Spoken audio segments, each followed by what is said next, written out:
Welcome, dear friends, to our second part, part 8. And without any further ado, we'll have our opening prayer. Thank you so much. This is a prayer for homes, for our homes and the homes of all the people in the world. Glory be unto thee, O Lord my God. I beg of thee to forgive me and those who support thy faith. Verily, thou art the sovereign Lord, the forgiver, the most generous. O my God, enable such servants of thine as are deprived of knowledge to be admitted into thy cause, for once they learn of thee, they bear witness to the truth of the day of judgment and do not dispute the revelations of thy bounty. Send down upon them the tokens of thy grace, and grant them, wherever they reside, a liberal share of that which thou hast ordained for the pious among thy servants. Thou art in truth the supreme ruler, the all-bounteous, the most benevolent. O my God, let the outpourings of thy bounty and blessings descend upon the homes whose inmates have embraced thy faith as a token of thy grace and as a mark of loving kindness from thy presence. Verily, unsurpassed art thou in granting forgiveness. Should thy bounty be withheld from anyone, how could he be reckoned among the followers of the faith in thy days? Bless me, O my God, and those who will believe in thy signs on the appointed day, and such as cherish my love in their hearts, a love which thou dost instill into them. Verily, thou art the Lord of righteousness, the most exalted, the Bab.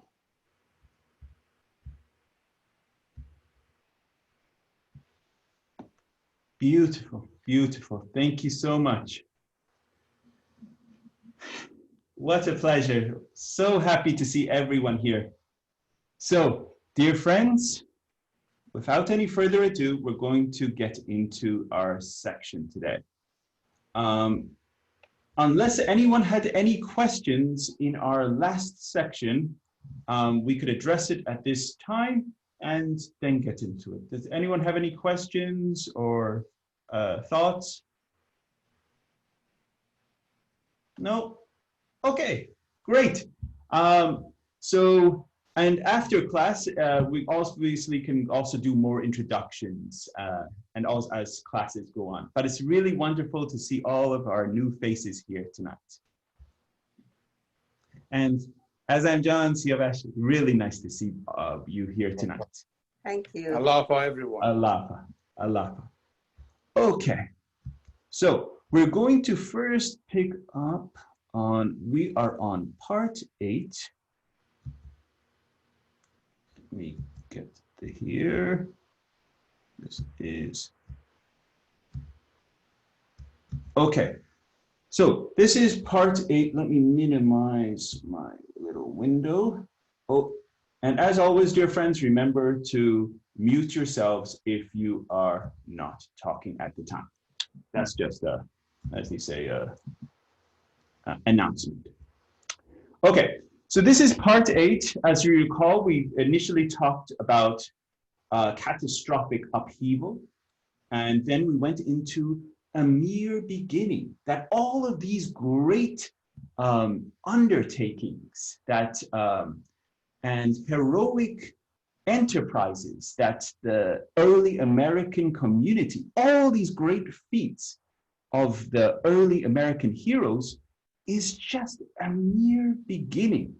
So then the beloved guardian in paragraphs 19 through 27 goes into a long paragraph, I believe it's paragraph 25, of future opportunities that, and one of them was the election of the Universal House of Justice. Then another one was subsidiaries.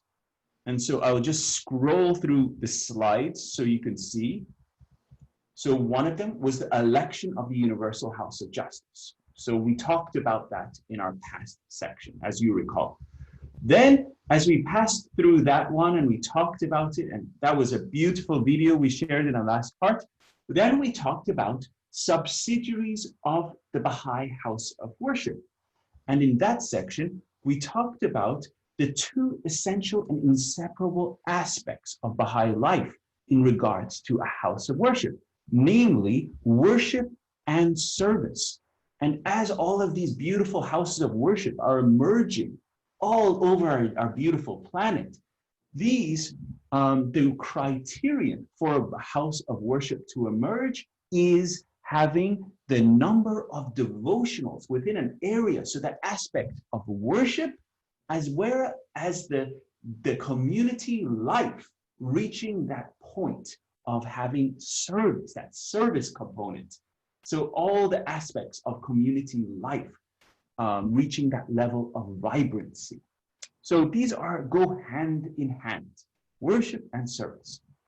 So then we talked about that.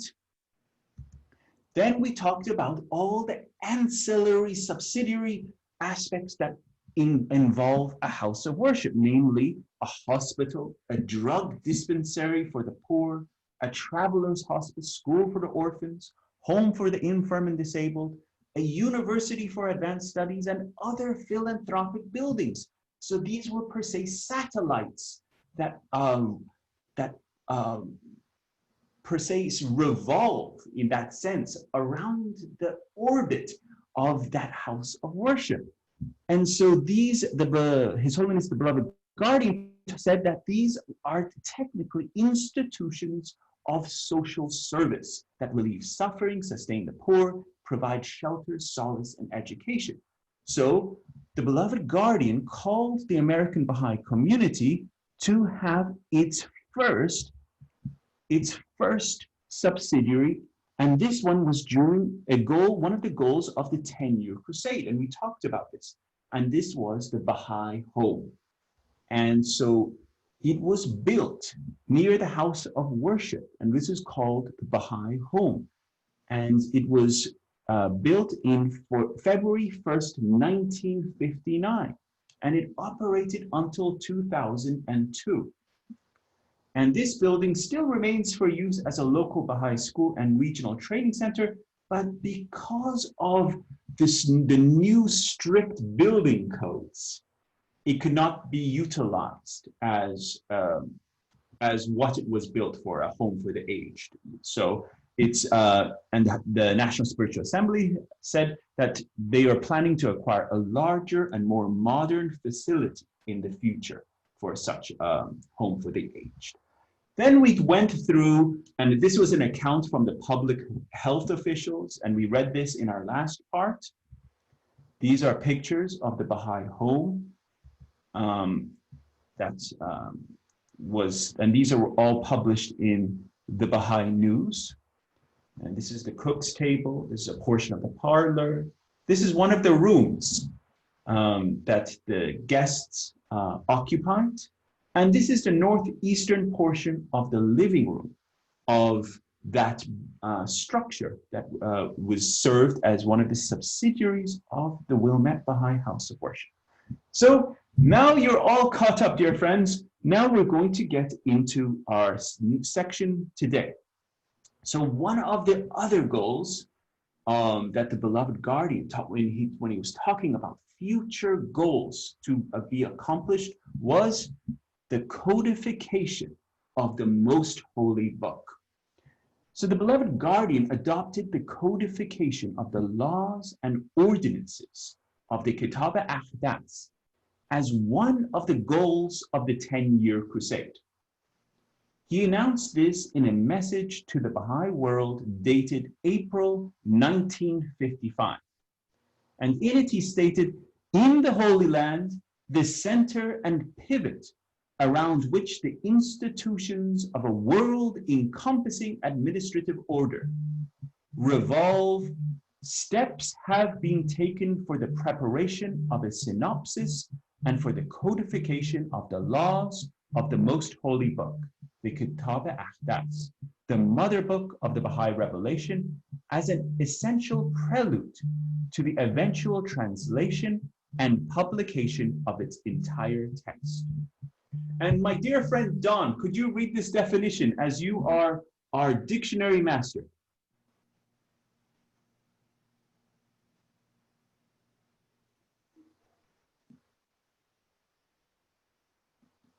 Don, are you with us?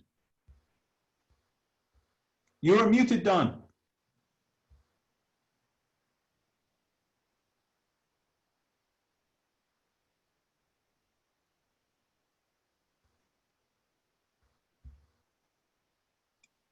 There you go. Go for it, Don. No, I need to do is view.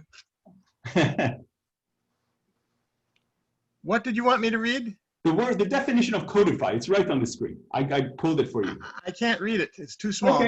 Okay, sorry. Anyone else? Can anyone see it? Oh, I apologize. I'm not maximizing the screen. Sorry, Don. There we go. Still too small for me. Okay, I will read it. I apologize, Don. It's codify.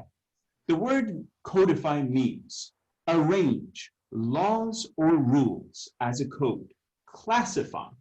So it is a noun. It means a code, a system of words used instead of ordinary writing, a collection of laws, rules, established social customs. So it's collecting the laws and creating a system for the codification of the Kitab al-Aqdas. This is what codify means, is to arrange the laws and rules and to classify them. So this was one of the major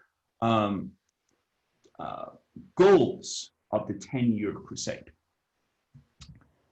So the beloved guardian himself, you know, it's not like he had much to do.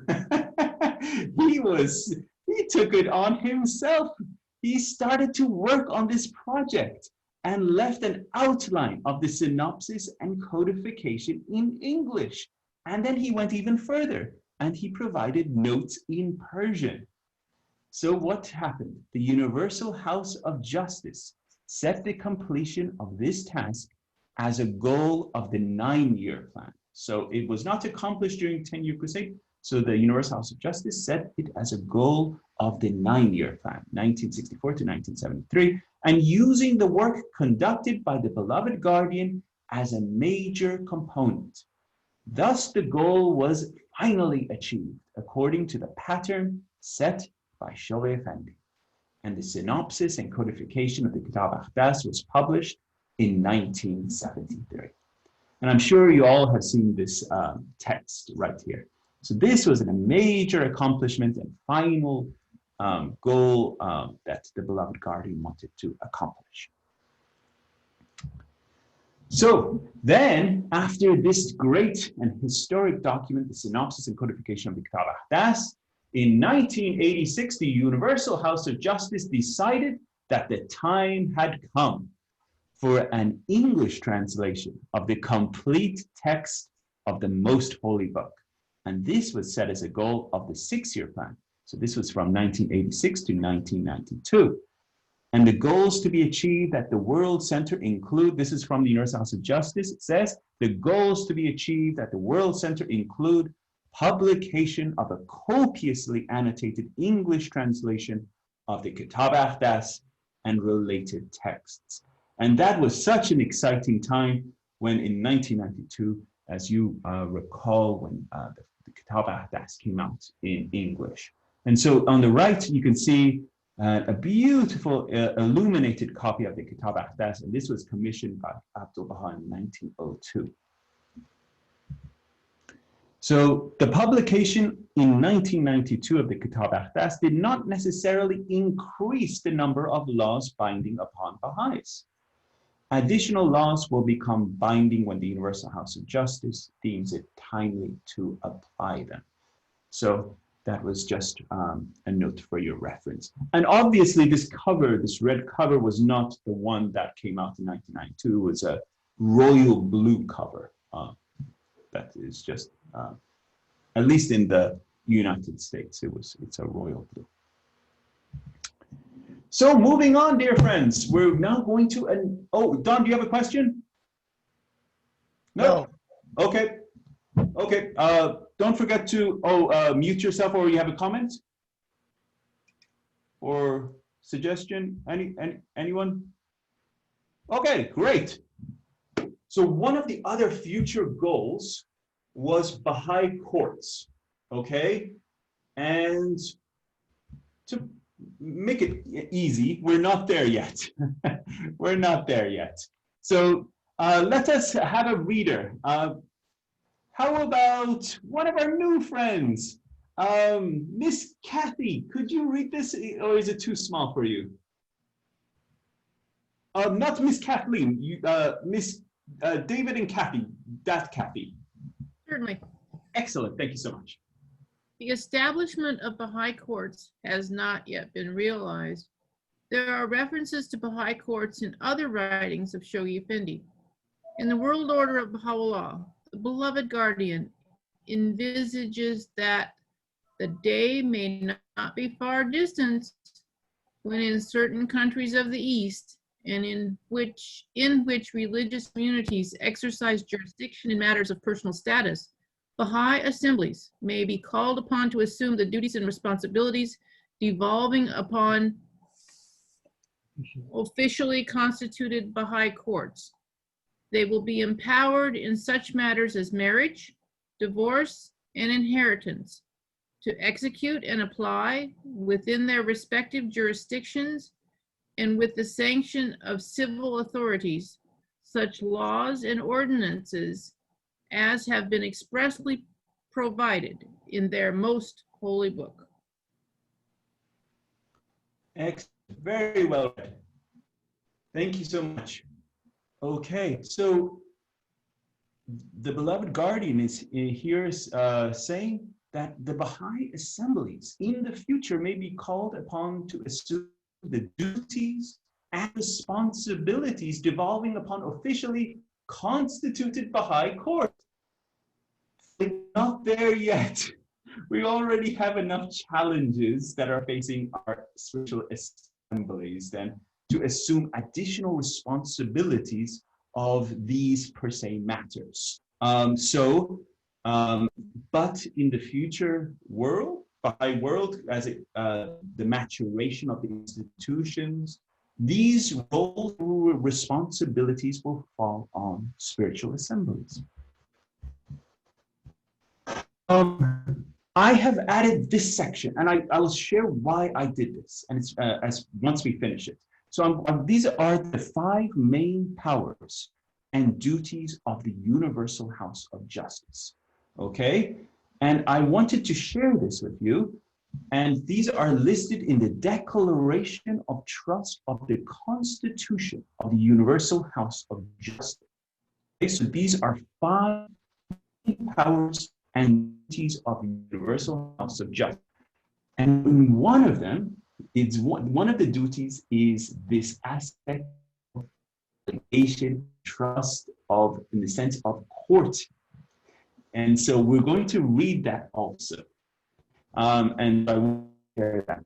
So I'll read this page and we'll have.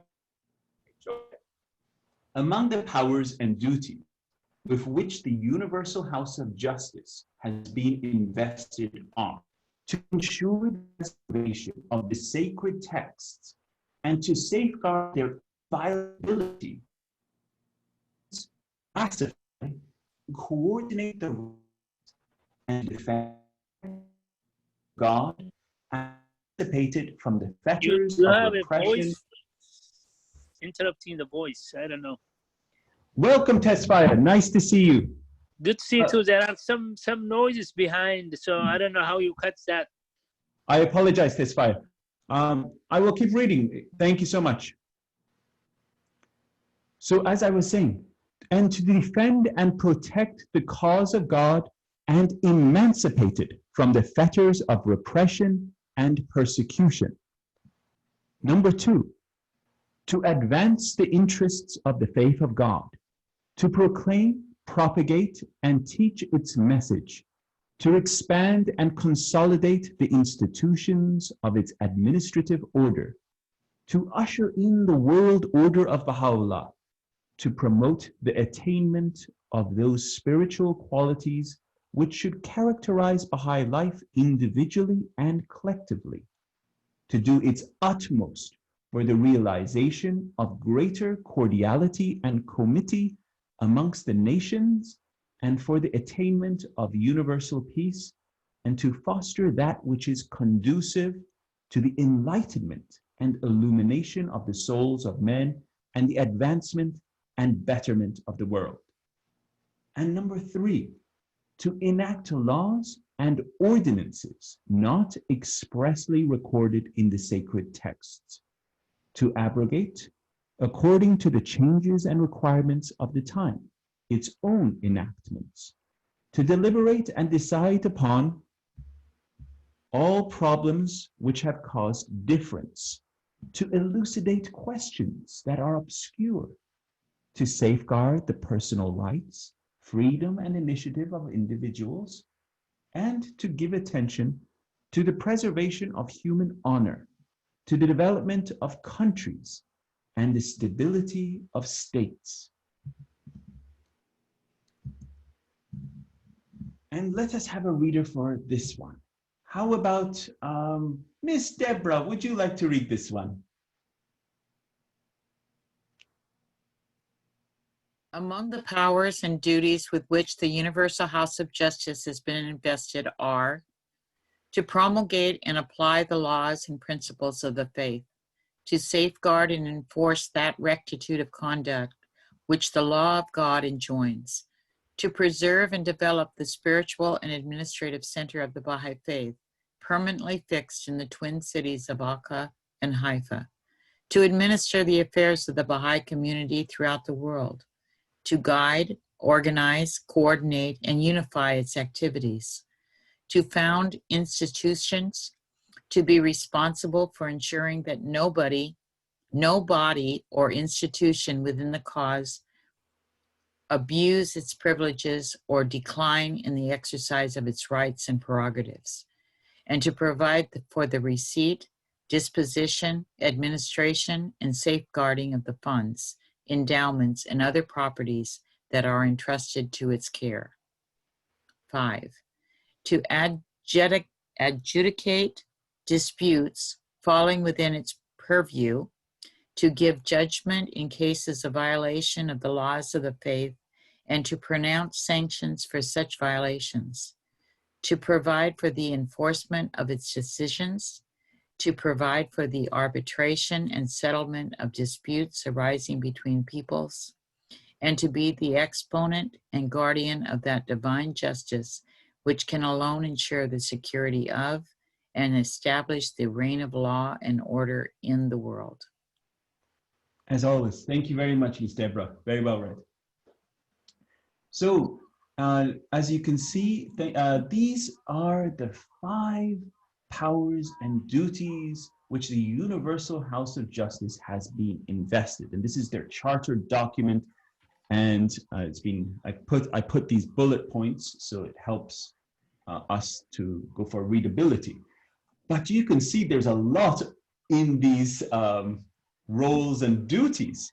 But in the 5th one, you can see why I put it under this section of Baha'i courts. It says to adjudicate disputes falling within its purview, to give judgment in cases of violation of the laws of the faith, and to pronounce sanctions for such violations, to provide for the enforcement of its decisions, to provide for the arbitration, settlement of disputes arising between peoples, and to be the exponent and guardian of that divine justice, which can alone ensure the security of and establish the reign of law and order in the world.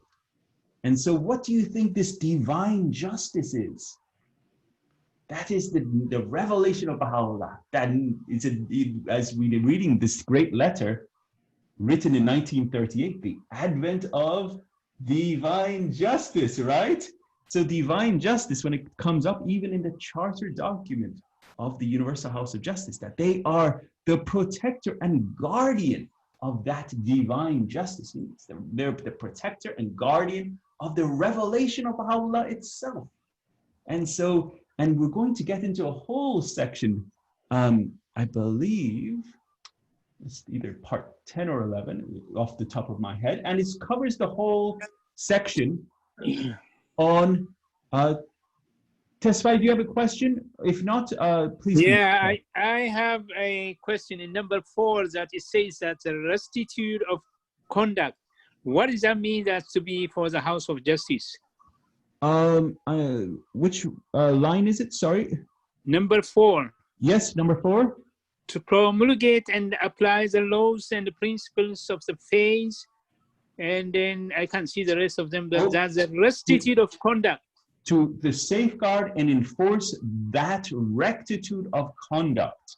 Yeah, that's the word that I want to know. That's the rectitude of conduct. Oh, I love it. Great question, Tesfaye, as always. Thank you so much. Dear Don, please look up rectitude, okay? So for Tesfaye, so he knows what that word is, because this is going to come up again, as this is one of the weapons that the beloved guardian talks about in Advent of Divine Justice, rectitude of conduct.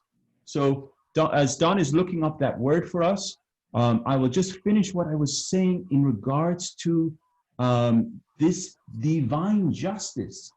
So divine justice in an upcoming part is really stressed by the beloved guardian. And we're going to cover that in much, much greater detail. Because obviously even the title of his letter is Advent of Divine Justice. So Don, whenever you're ready, let us hear the definition of rectitude. So Tesfaye is with us on that. Rectitude. Righteousness is a consequence of being honorable and honest, or uprightness. So uprightness, righteousness, it's having a standard. It comes from the rect, to stand up. You know, as you know, the word erect means to stand up straight, you know, straight. So having this type of conduct that is righteous, upright. So I don't know if I helped clarify your understanding, Tesfaye.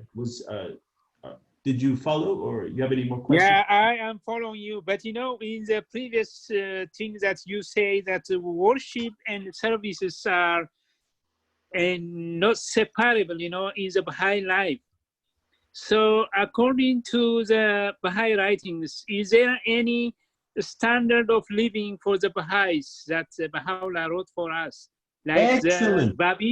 the Babis, they have the standard of living. You know, remember what the Bab gave it to them for the disciples, 18 disciples? So is it for the Baha'is also? Do we have anything specified as a standard of statement of living? Tesfaye, hold that great question, okay? Do not let that question go. It's coming up, the entire answer to that, okay? All right. I'm not going to answer it, and because your entire answer is in Advent of Divine Justice. We're going to have full-on sections on the standard of living as a Baha'i, okay? All right. And all the friends with us, this should also be a constant question that Tesfaye raised. What is the standard of living as a Baha'i? What does it mean to be a Baha'i? And so this should be per se a constant question. If I am calling myself a Baha'i, what does that mean? And this text that we are actually reading answers this question. What does it mean to be a Baha'i? And then it goes actually further. How can I be a Baha'i? So it gives the application and the practical approach of undertaking that task of being. Because we've heard this wonderful 9 words from His Holiness Abdul Baha. It says, look at me, follow me, be as I am, right? Look at me, follow me, be as I am. So only 9 words. And then we have the example, the teachings, the life of His Holiness Abdul-Baha. But the beloved guardian in Advent to Divine Justice goes so much further in application, practical, to show us how to do that. So as to your question, dear Tesfaye, is there a standard? Is there guidance on what rectitude of conduct is? Absolutely. We're going to have 2 full parts to cover that, okay? So moving on. Thank you so much. Great questions. So to close out on Baha'i courts, the beloved guardian, Shoghi Effendi, stated that the World Tribunal will adjudicate and deliver its compulsory and final verdict in all and any disputes that may arise between the various elements constituting this universal system in the Baha'i World Commonwealth. And in a prior part, you all remember that we went through in great detail on how this Baha'i World Commonwealth is going to come about and all the different parts and elements of it. And this was in the section in World Order of Baha'u'llah. And you can always go back to one of the earlier parts for references on that.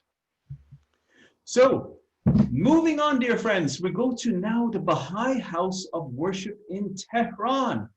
And this was also one of the goals that the beloved guardian set forth as in the 10-year crusade. And the construction of the Mashal Askar in Tehran was a goal that even Shoghi Effendi had in mind as early as 1932, when a temple committee was established in Iran to purchase land for this Mashal Askar near Tehran.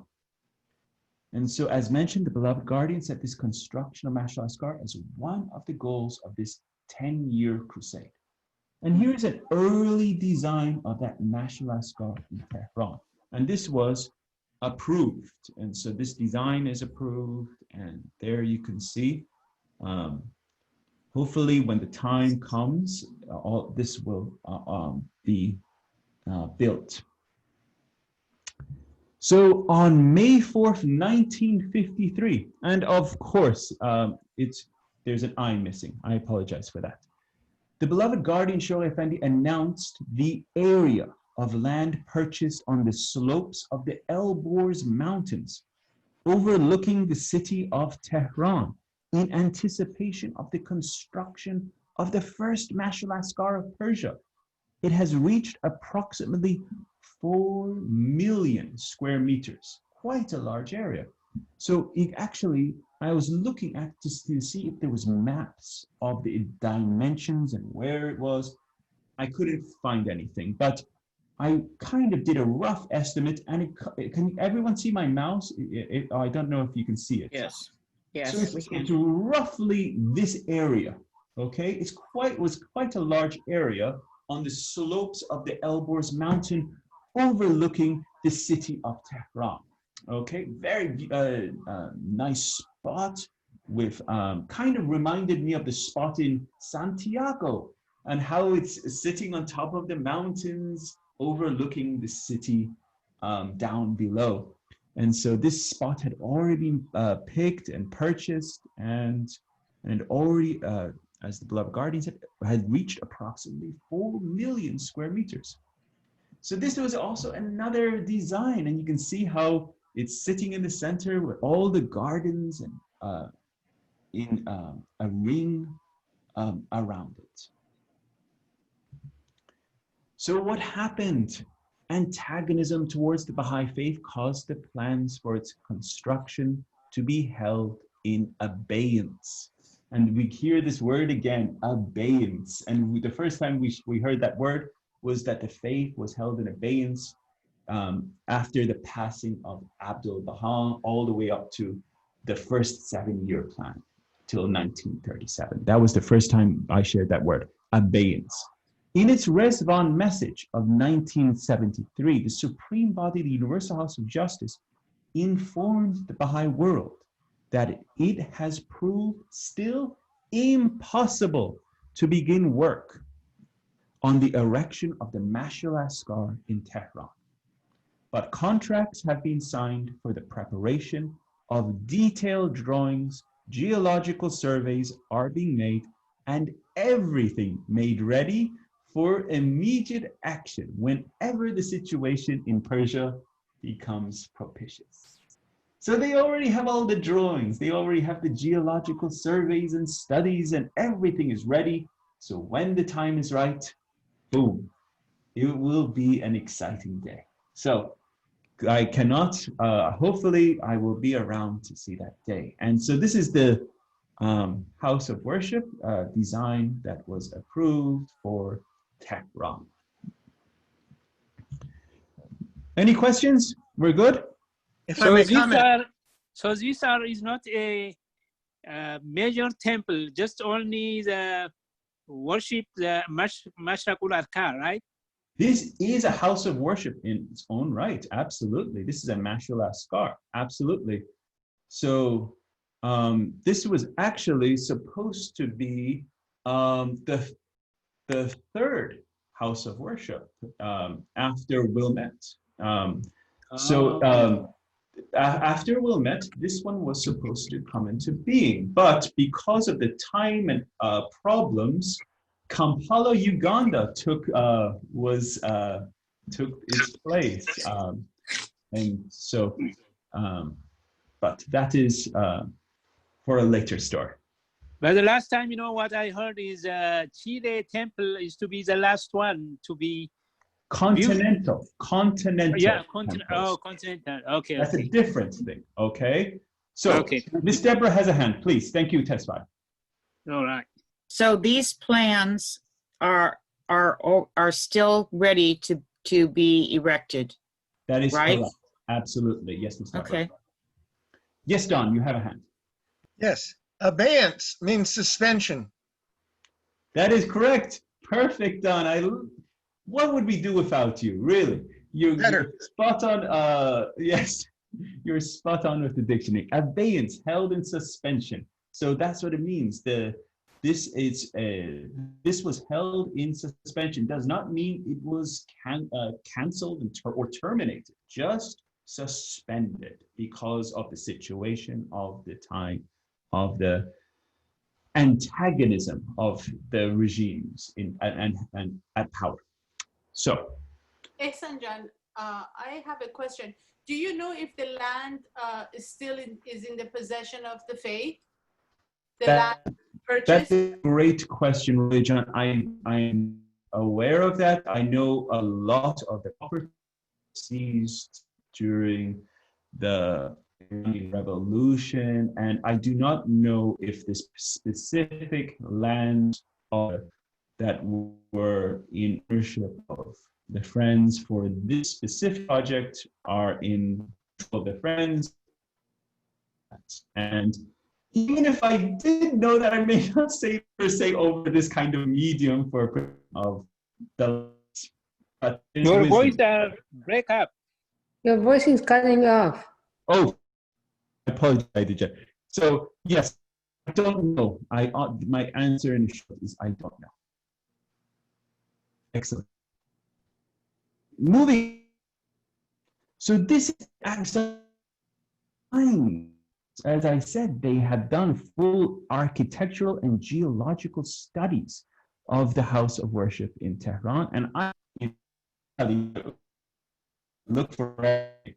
And so our voice is not good. We can't hear you. Can you hear me? I'm sorry. Let me sure. You can hear me? No, we can't hear you. Your voice is break up. Yeah, we can't hear you. Okay, hold on.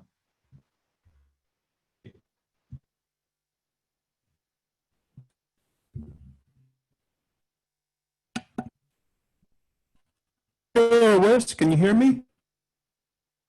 Yes, right now is good. Okay, there we go. Sorry. Okay, so as I was saying, these are architectural studies that were done, and as mentioned earlier, these are geological, and they were conducted geological surveys for this site. And when the time is propitious, they will be ready to go. And so this is, as you all, I cannot wait for that cut to open to the faith and for all of these events to come to fruition. So another one of these rules, beloved, announced was that the design for the Mashal Asghar on Mount Carmel to see, but to into eventual fruition. So this is one of starting to happen. So on May 4th, 1953, the beloved guardian announced that the design for the Mashal Asghar on Mount Carmel conceived the architect of... Your voice is not good still now. Cut off again. I'm sorry, Tesfaye. I'm sorry. I think it's... I think your internet connection is unstable or something like that. I know. I think it's my mom and my dad also using the same bandwidth and everything. I'll blame it on them. Oh, my goodness. Yeah. So, but what happens is that this, as I said, the architect that had been appointed by Abdul Baha has completed and already had a model constructed. And this is the model on the right. This is the model for the house of worship. So this architect had already been appointed by Abdul Baha. He had already done his design. He created a model. And he said, which is soon to be unveiled at the All America Intercontinental Teaching Conference in anticipation of the selection and purchase of its future site and of its ultimate construction in the neighborhood of the Bab's sepulchre. So this is the design for the future Mashal Asghar that will be on Mount Carmel.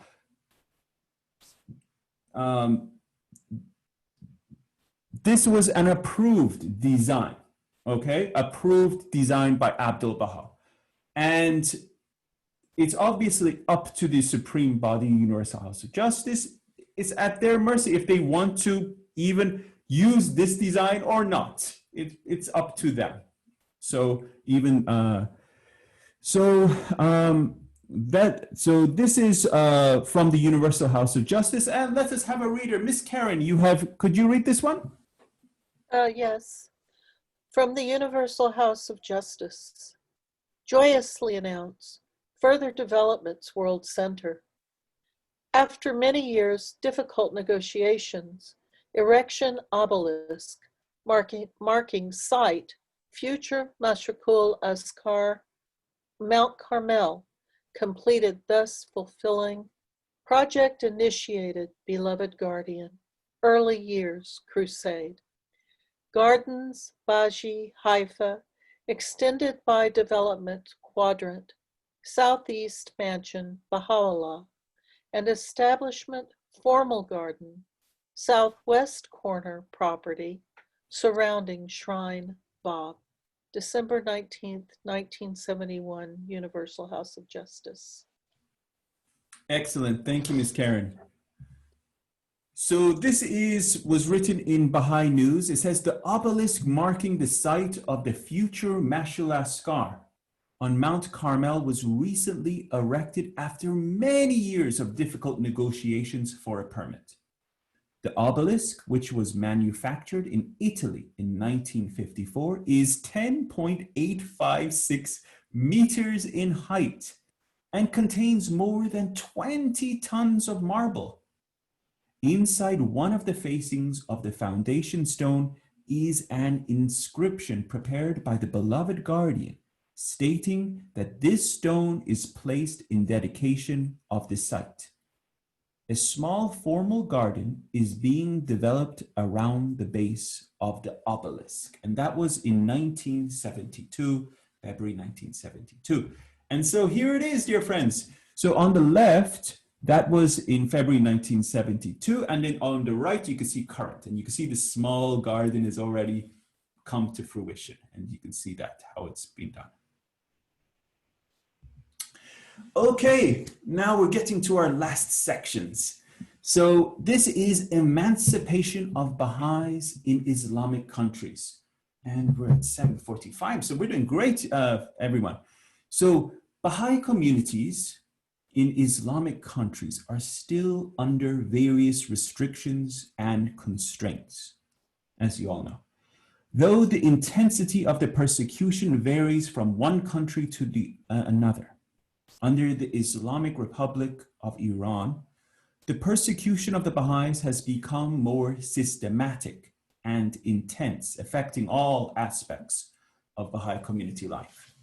Oppression and discrimination exist in Egypt and more recently in Yemen.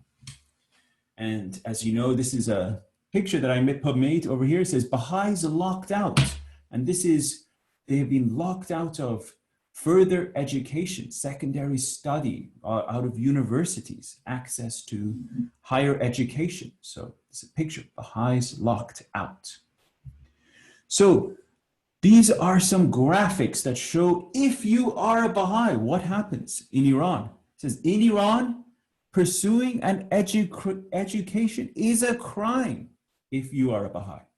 In Iran, teaching music is a crime if you are a Baha'i. In Iran, even if you are pregnant, you can be imprisoned if you are a Baha'i. I wanted to give you a scope of the persecution of the friends in Iran. In Iran, praying with friends can land you in prison if you are Baha'i. In Iran, even the children of war veterans are denied access to education if they are Baha'i. In Iran, top athletes are stripped of all rights if they become Baha'i. And in Iran, children are denied the right to burial if they are Baha'i. And 1 year in prison is the price you pay for being invited to join a harmless water fight in a public park in Iran if you are a Baha'i. 1 year in prison just for playing with water guns. Because as Baha'is in Iran are considered najas. Am I saying this word right? Najas? Is that right, Dave? Or any of our dear Persian friends? Najas. Najas. It means unclean. Najas. It means it's unclean. It's a type of being spiritually even unclean. It's Najas. Najas. Thank you. Thank you, Kambi. It's being in the Hindu faith. There's in the caste system. They're called the untouchables. So even Baha'is are considered unclean. Najas. It's being unclean. So even if the water from a water gun touches someone else, it's a type of pollution on another person. So you would receive even 1 year in prison for that. It's such a terrible. Hey, Ehsan, is this najas is to be the mullahs and the ayatollahs word or the Quranic word? This is not Quranic word. This is the ayatollahs. Yes. Okay. Thank you. Thank you very much, Tesfa. Thank you. Good question. In Iran, reporting human rights violations on Facebook can land you in prison if you are Baha'i. So if you go report any human rights violations on public mediums such as Facebook or anywhere else, you will land yourself in prison. So those were just a few episodes that I shared on the levels of persecution if you are a Baha'i in the cradle of the faith in Iran. And there are so many more. I could go into much as many of the friends say, Ehsan, you didn't cover all of them. And I really, the amount here is voluminous. And I urge, all of you dear friends to go explore these more in greater detail yourselves. And you will see that the levels of persecution on the friends in Iran is staggering, even still to this day, what they're going through. But it pales in comparison to what obviously we're going to be covering in future sections on what our dear African American brothers and sisters have gone through for 400 years. But we're going to get to that sections in upcoming. So I have a question. Please, dear Bruce. Go back to the thing you said. It said in Iran, children are denied the right to burial. Yes. They're Baha'i. What happens if a Baha'i child dies? They do not have, if a child dies and they're Baha'i, then their body, I've heard accounts of this only, and my dad obviously knows it in much greater detail, so I don't want to misspeak, dear Bruce. Once my dad gets back online, he stepped out obviously because of bandwidth. I can wait. But Bruce, I will ask him to respond to you on that. Okay. So I don't want to misspeak as it's a professional recording on that sense. Okay. Okay.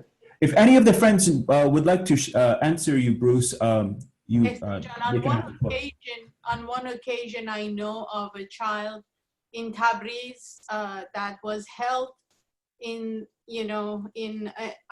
refrigerated for weeks and months, and then they buried the child without the knowledge of the parents, without any Baha'is, they just buried it according to the Islamic law. So I guess that's what your slide is referring to. Excellent. Thank you, dear Roy. Mr. John, may I add a comment? Oh, excellent. Yes, please. No, I didn't step away. We just turned one computer off so that it would not interfere with yours. Thank you, Dr. Bat. Please, you have the floor. Two things. First, yes, there is a verse in Quran that says all mushrikun, those who believe in many gods, are najis, or those who bring a partner with God are called najis, means unclean. And of course, what the mullahs have done, they include Baha'is in that category. So by that token, yes, it is an Islamic verse from Quran that regards Baha'is, that they think we believe in different gods. We are najis, which is ritualistically unclean. And also with regards to the Baha'is, the most distinguished and recognized feature of a Baha'i in Iran is the fact that they don't tell lies. They've fired them from their jobs, they don't let them go to university, and they never lie.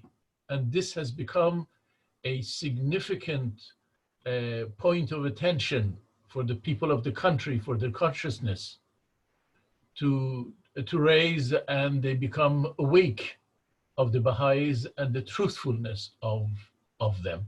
So Baha'is accept not to go to university, and that's why we set up our own parallel private university. But telling lies is not one of those things that Baha'is do. Burial. And with regards to burial, it depends city to city. In certain areas, usually smaller towns, that there has been a lot of past prejudices against the faith, and the clergies are still in charge, yes, they cause problem for Baha'i burials. In bigger cities, that's not the case at the moment. Thank you. Excellent. I appreciate it. Thank you very much for adding that. May I ask another question in addition to this before Dr. Bayatis step away? Of course, this one. Is there any designated burial place for the Baha'is in Iran, to his knowledge? Designated cemetery. Yeah, cemetery. Is there a cemetery? Oh, the Baha'is have their own special cemeteries everywhere, because since the inception of the faith, they did not accept Baha'is to be buried in Muslim cemeteries. The same for Jews and Christians and Zoroastrians have their own respective cemeteries. Baha'is did too. And until this Islamic Republic came to power, everybody respected that the Baha'is had their own cemeteries. It's only since this government came to power 41 years ago that in some small towns they have started, and often because they want that land. So there are other motivations behind their what they do. They want the land of these cemeteries that are full of trees and very often located in places that are desirable in the older part of cities that they set them up some 100 years ago. But generally in bigger cities, that doesn't happen. There's not a problem. Thank you. My gosh. Thank you. Excellent. Yes, as Dr. Bhatt mentioned, that several of these Baha'i cemeteries have been destroyed, and one in Shiraz has been destroyed, and others have also been destroyed. So these are just a few of the levels of persecution that are the friends in Iran are undergoing. Can I say something, Sanjan? Yes, Manijan, please. When my grandmother passed away in Ṭihrán, my mother had such a great, hard job to get her buried. So she had to go from cemetery to cemetery until town after town to be able to bury her. Oh. Yeah. So I don't know about the 1 hour distance, if it works there at present. Anyway. Wow. Wow. Yeah, these are things that very tough. Very, very tough. Hey, Sanjan, just to be documented, because I know you said it's very good to be with facts. The one that I was referring to was this 12-year-old Mahna Samandari, who had passed away, and it was the cemetery in Tabriz that had denied her. And just to be accurate with, if you Google it, it will come up that the parents were not allowed to bury her. Yeah. Thank you so much, Rojan, for clarifying that. It's heartbreaking. It's really heartbreaking. These are our brothers and sisters, and the suffering is our suffering. So do you think that to be our Mashtaqul Arkar to be built over there in this situation when you see it's very hard? Not till the time is propitious for the faith there. It will not be under this type of environment, testify. It will not be under this type of environment. So, but hopefully it will be within our lifetime, testify. Hopefully that country will open and to the faith, and then the time will come and for all of that to emerge. Okay, moving on, we have a few more slides in this section, and then we'll be moving into part 9. We have half an hour left in this for today. And also, for everyone's reference that's here with us tonight, and I'll also be sending out an email, there will be no class next week, as it's also falls on a feast night for a lot of our friends. So no class next Wednesday, but I will be assigning reading, and I'll be sending out ancillary homeworks as usual. Okay. All right. So, thank you. So here's just a few more of these. Oh, actually, I read all of these. I read those. So last but not least, the emergence of this worldwide Baha'i Commonwealth. This is one of also the future goals that the beloved guardian refers to as 2 more potential future undertakings. And we went through all those beautiful goals of outlining the Baha'i World Commonwealth. And so these are 2 more potential future undertakings. The first one, I'm going to get someone to read these. So how about the first one we could have Roya Khademi Jan to read, and the second one we'll get Rizam Ruhi Jan to read the second one, okay? So Roya Jan, you have the floor. Yeah.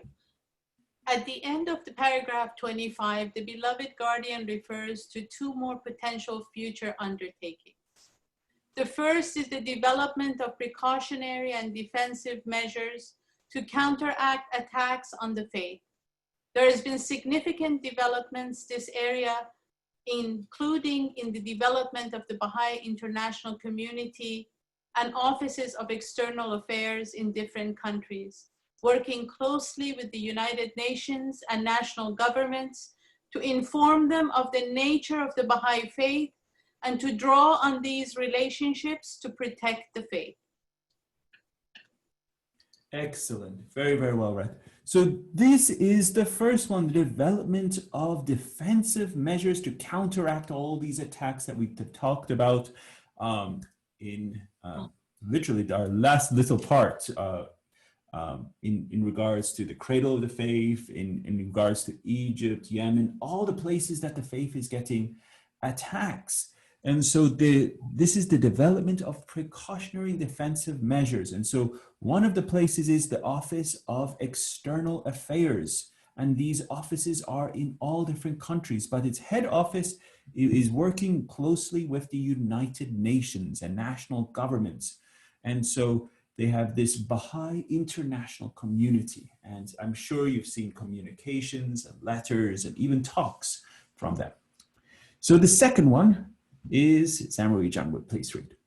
The second task, as mentioned by Shoghi Effendi, is to pursue the development of Baha'i communities across the globe to assist them to pass through the following stages. Thank you. Unmitigated obscurity, active repression, complete emancipation, recognition of the faith as an independent religion, recognition of the faith as a state religion, emergence of the worldwide Bahá'í Commonwealth. Excellent. Very, very well read. Thank you. So these are the stages that the faith is going through. And the first one we've already gone through, unmitigated obscurity. We're emerged out of obscurity in 1986. That was in the House of Justice announced that. So now we haven't got to this active repression yet in our countries, and this is going to come. And this is somewhat scary that is going to happen in the United States and in the countries of the West. Are we prepared as Baha'i communities? Are we prepared for active repression? And so this is why we're doing these studies, to prepare ourselves, because this, as the beloved guardian says, will come. This is the stages of development that will be happening. First, we emerge out of obscurity. Then we will have active repression. Then the faith will achieve complete emancipation, and then recognition of the faith as an independent religion.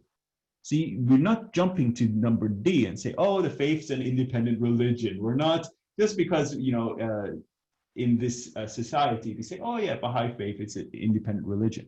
But really, we're not at D yet. The faith has not achieved that state, even in the West. So then it will go through part E of recognition of the faith as a state religion, and then eventually emergence of the worldwide Baha'i Commonwealth. Okay. May I have a question for you over here? Please, Tesfaya, please. Before you go far, so can you explain the difference between D and E? D and E, recognition of the faith as an independent religion, and recognition of the faith as a state religion.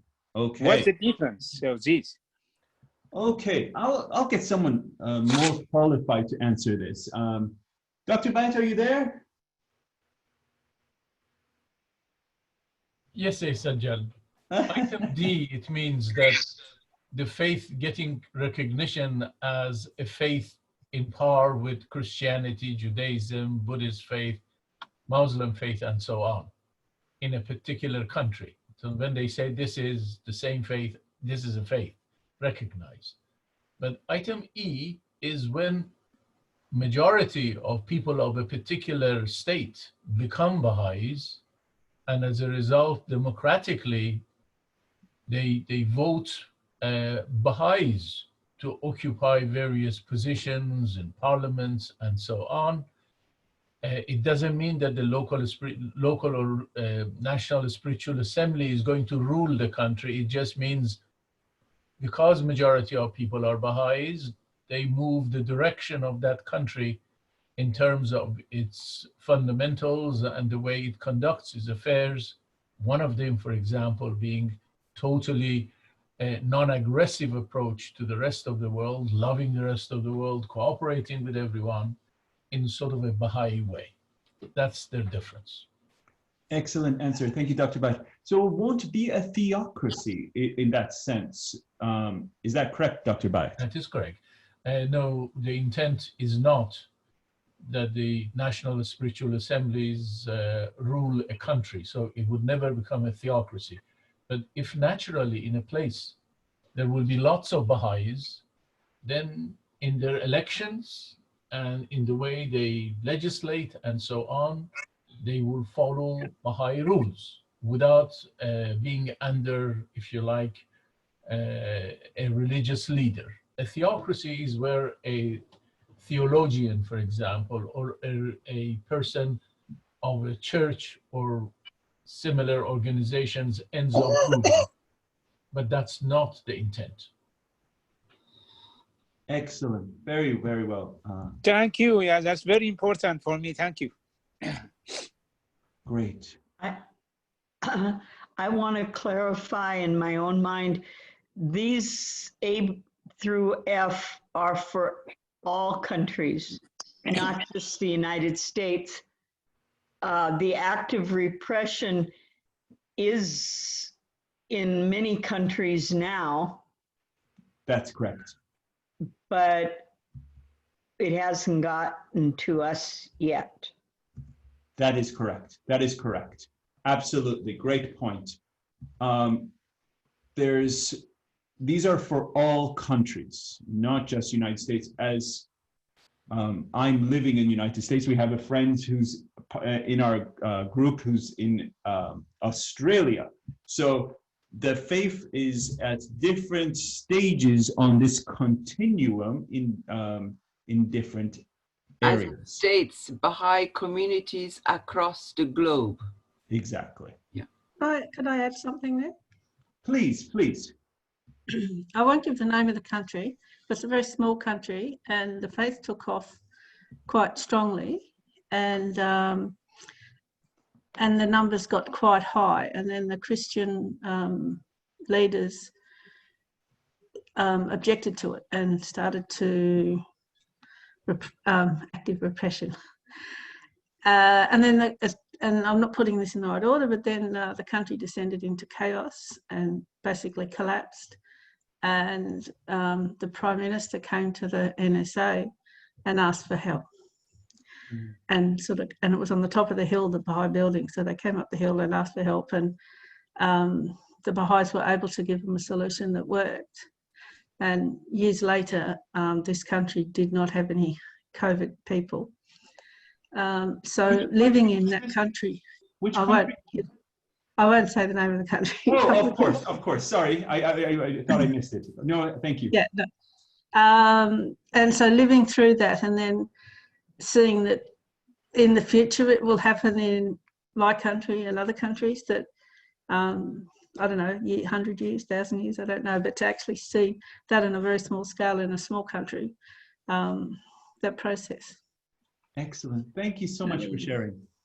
Yeah, so absolutely. These are the stages of development, as dear Gabrielle mentioned, that she witnessed in even a small level. Emerged out of obscurity, even aspects of repression. In that sense, she witnessed it, and so this is there's countries that are going through real solid active repression even today, and there's I don't know if any country currently has a state religion in a formal recognition. But I believe the faith has reached levels of the faith of being independent in some places, as a recognition of the faith as an independent religion. Can I say something? Yes, Miss Yura Miller, so happy to hear you. Germany has 2 state religions, Catholic and Lutheran. Ah, okay, very good. Very good. Thank you very much for sharing that. Yes, so Catholic and Lutheran, and that's been there for a long, long time. And so the day will come, and I shared with dear Miss Yuda all the tablets I came across of His Holiness Abdul Baha, where he shared his love for Germany and where he shared the destiny of Germany and where it's going to be the light of Europe and lead the European continent is Germany. So that the eventual state of Germany will come as the faith of the Baha'i faith will be recognized as a state religion there. So I believe one last quote I have here: the independence of the faith is formally recognized in many countries across the globe with some exceptions, particularly in Islamic countries. The faith has not yet been recognized as the state religion in any nation. And I just put this one here for you guys.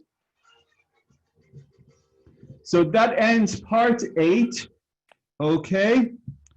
So let us, now I will stop sharing there. And so that was part 8.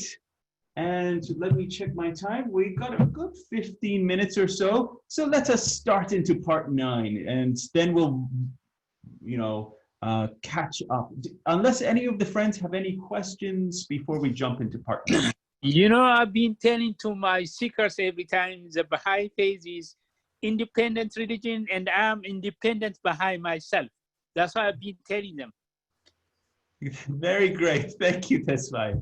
I don't know about any other thing is to be wrong or anything, because independent state, religion, and all these things is no time now to reach that level. That's true. Thank you. Thank you. And great to see you, Miss Donna, Miss Mary McGregor. Always happy. I get to see all the friends when we open it up like this. It makes and all of our new friends, it gives me such joy to see your faces. So I wanted to tell you, yes, Miss Reyes is here, and he's from Michigan. Ooh, look at that. Thank you. And then, is that the real moon, or is that the background? Because you're very close to the moon in your background there. I am currently in lunar orbit. Very nice. Welcome, Riyaz. Very happy to have you. Very glad to see and meet everyone. Thank you. Thank you so much. Okay, so that was, we concluded part 8. So let us go to part 9. Let me see if I have, is this part 9? No, that's part 8, sorry. Is this part 9? Yes, this is part 9. Okay, here we go. Okay, so welcome everyone. This is part 9 of the Advent of Divine Justice. We'll be covering paragraphs 28 through 33, and I assigned this for your reading just in case we got to it today. And in these sections, we'll be covering the appearance of the manifestations of God and maladies afflicting American society. And in our first parts, we talked about some of these maladies. And for extra credit, can anyone name those 3 maladies?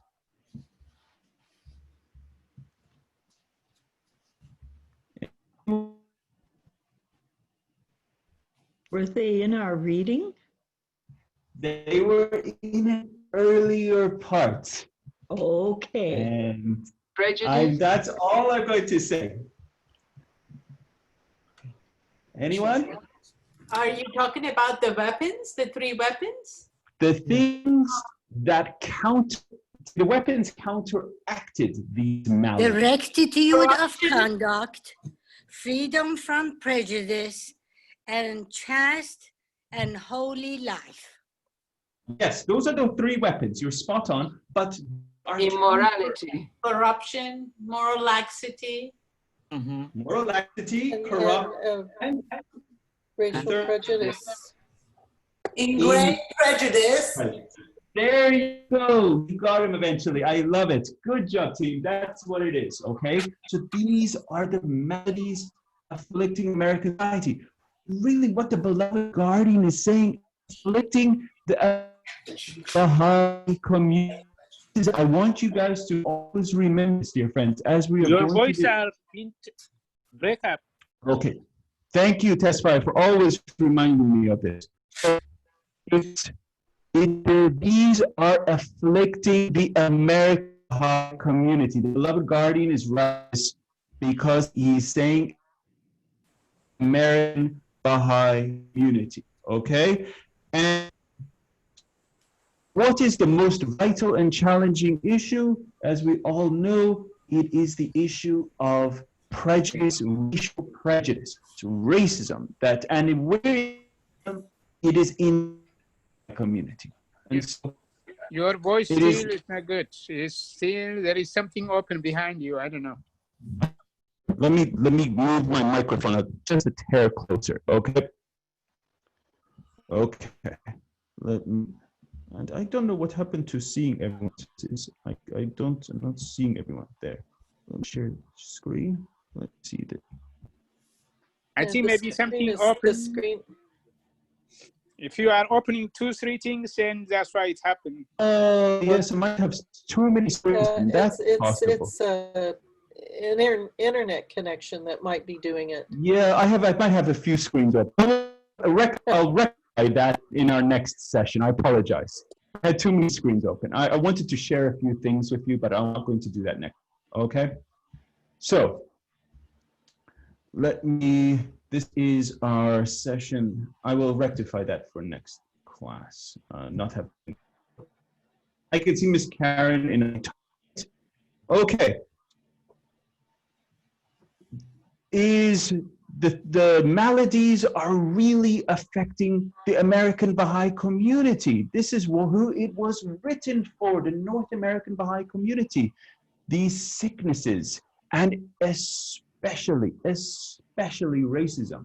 And we're going to get into that in far greater detail as we go through it. So normally we read the paragraphs first, but this time, just for a change, I threw in the introduction first. Okay, so let us have a reader.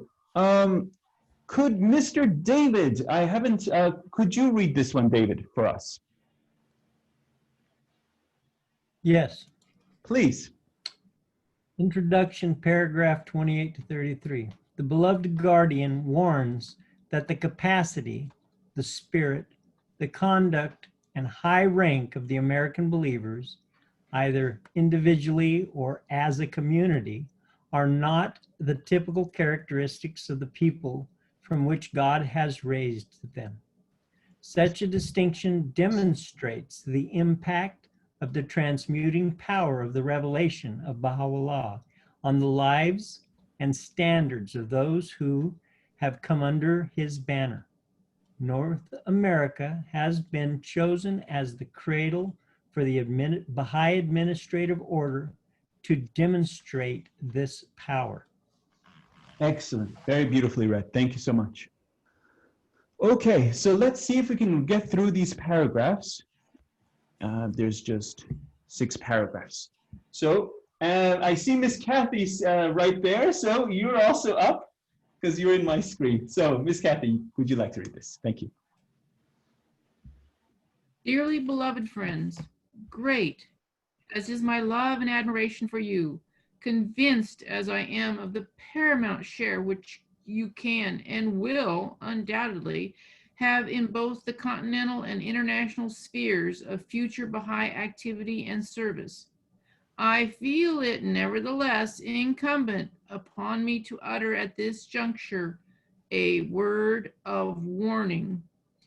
The glowing tributes so repeatedly and deservedly paid to the capacity, the spirit, the conduct, and the high rank of the American believers, both individually and as an organic community, must under no circumstances be confounded with the characteristics and nature of the people from which God has raised them up, a sharp distinction between that community and that people must be made and resolutely and fearlessly upheld if we wish to give due recognition to the transmuting power of the faith of Baha'u'llah in its impact on the lives and standards of those who have chosen to enlist under his banner. Otherwise, the supreme and distinguishing function of his revelation, which is none other than the calling into being of a new race of men, will remain wholly unrecognized and completely obscured. Excellent, Miss Kathy. Okay, let's have another reader. Miss Azin, are you with us? Yes, I am. Thank you very much, Azin. How often have the prophets of God, not expecting Baha'u'llah himself, chosen to appear and deliver their message in countries and amidst people and races at a time when they were either fast declining or had already touched the lowest depth of moral and spiritual degradation? The appalling misery and wretchedness to which the Israelites had sunk under debasing and tyrannical rule of the pharaohs in the days preceding their exodus from Egypt under the leadership of Moses. The decline that had set in the religious, the spiritual, the cultural, and the moral life of the Jewish people at the time of the appearance of Jesus Christ. The barbarous cruelty, the gross idolatry and immorality, which had for so long been the most distressing features of the tribes of Arabia and brought such shame upon them when Muhammad arose to proclaim his message in their midst. Indescribable state of this decadence, with his attendant corruption, confusion, intolerance, and oppression in both the civil and religious life of Persia, so graphically portrayed by the pen of considerable number of scholars, diplomats, and travelers at the hour of revelation of Baha'u'llah, all demonstrate this basic and inescapable fact, to contend that the innate worthiness, the high moral standard, the political aptitude, and social attainments of any race or nation is the reason for the appearance in its midst of any of these divine luminaries would be an absolute pervasion of historical facts and would amount to a complete, I'm sorry, let me just move my screen. Sorry, I can't see the rest of it. Okay, complete repudiation of undoubted interpretation placed upon them so clearly and emphatically by both Baha'u'llah and Abdul Baha. Excellent, Azin. It was a long paragraph. Thank you. Sure. I'll read this one. How must be the challenge belonging to such races and nations, and having responded to the call which its have raised, to unreservedly and courageously testify to this indubitable truth, that not by any racial. You know, good, man. I don't know. Your voice is too much breakup. There is something going on. I don't know. I think his internet stopped. Yeah, he's gone. He has to gone. Reconnect. There he is. We gotta give him a couple minutes. Is he back? Yeah, he's coming back. I don't know. Today is too much interruption. I don't know. Can you hear me? There's a lag. His connection is probably unstable. Yeah. Yeah, maybe. Maybe we call it a day. And I don't know. I apologize, dear friends. Well, maybe we'll call it a day. Okay. It's Class- It's frozen, yeah. It was great. We need to go out and come in, maybe all of us, I don't know. Because No.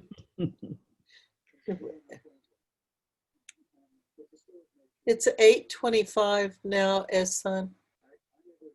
But we're not going to be meeting next week. Is that Oh, correct? that's right. Right, Yeah. it'll be the 21st. Feast. 21st. Yeah, back on the 21st. Feast next week.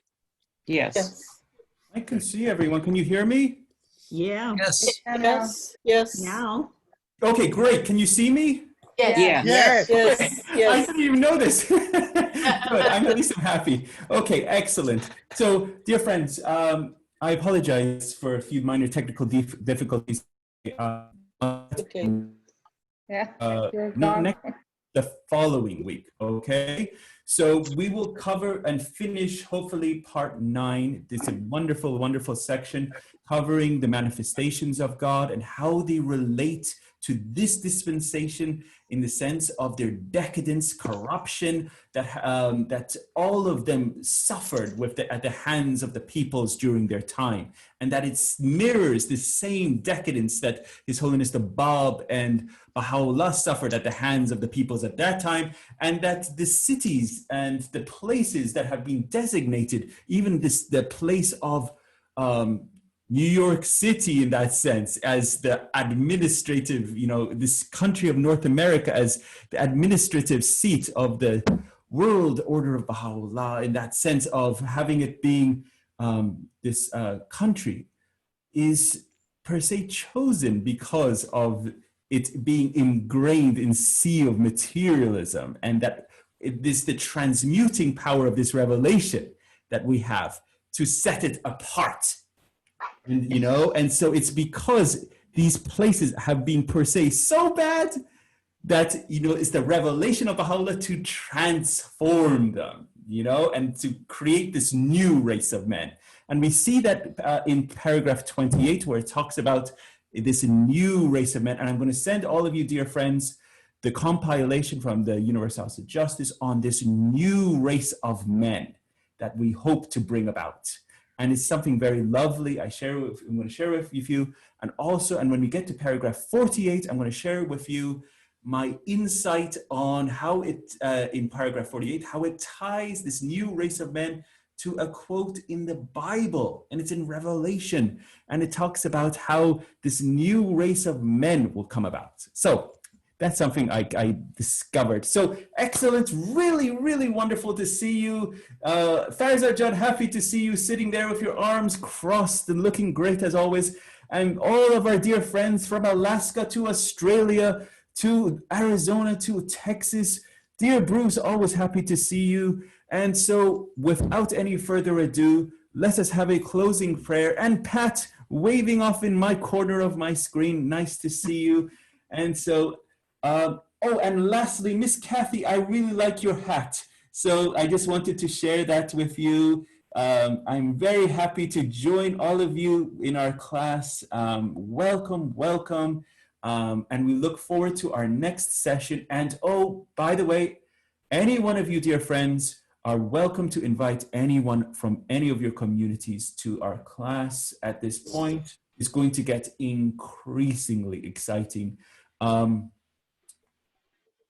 That's all I'm going to say. It's going to get really good. Without any further ado, I know it's getting late in some of your time zones, not per se right here, it's only 8 o'clock for me, but in some of your time zones it might be getting late. So let us have a closing prayer, and so you can enjoy the rest of your night. I have one. Please, Don, please. O thou compassionate Lord, thou who art generous and able, we are servants of thine, sheltered beneath thy providence. Cast thy glance of favor upon us. Give light to our eyes, hearing to our ears, and understanding and love to our hearts. Render our souls joyous and happy through thy glad tidings. O Lord, point out to us the pathway of thy kingdom and resuscitate all of us through the breaths of the Holy Spirit. Bestow upon all of us life everlasting and confer upon us never-ending honor. Unify mankind and illumine the world of humanity. May we all follow thy pathway, long for thy good pleasure, and seek the mysteries of thy kingdom. O God, unite us and connect our hearts with thy indissoluble bond. Verily, thou art the giver, thou art the kind one, and thou art the Almighty. Abdul Baha.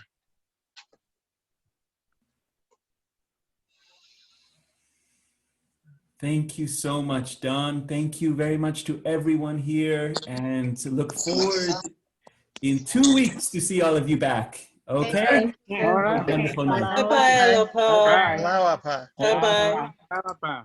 Bye-bye. All right. Be safe, everybody. Thank you very much, Tesfa. Thank you.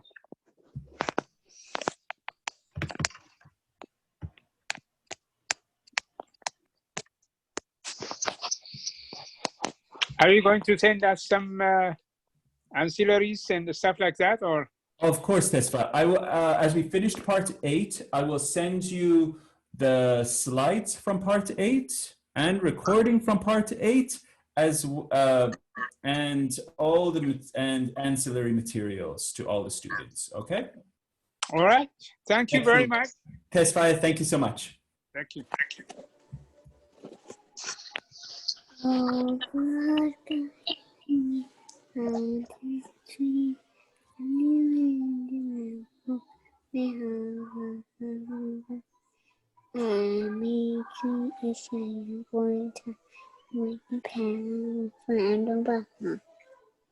Thank you, Emma. Thank you.